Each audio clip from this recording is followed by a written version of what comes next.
या रसूलल्लाह तौबा किस तरह करें तो अल्लाह माफ़ करता है? तो फरमाया रब बड़ा मेहरबान है, बड़ा ही करीम है।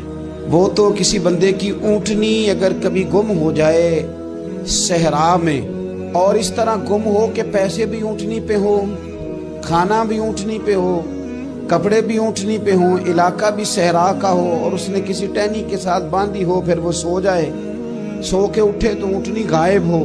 अब वो इतना परेशान हो कि आगे पीछे दाएं बाएं देखा तो पता चला कि ऊँटनी तो गायब हो गई, ना खाना है, ना पैसे हैं, ना कपड़े, ना सवारी है, इलाका सहरा का है, पैदल जा भी नहीं सकता।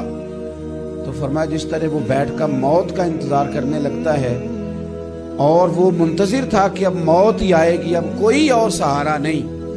फरमाया अचानक अगर ऊँटनी सामने आ जाए तो उसे कितनी खुशी होगी? या रसूलल्लाह उसे तो बड़ी खुशी होगी। फरमाया जब रब का बंदा तौबा करता है तो अल्लाह को इससे भी बढ़कर खुशी होती है।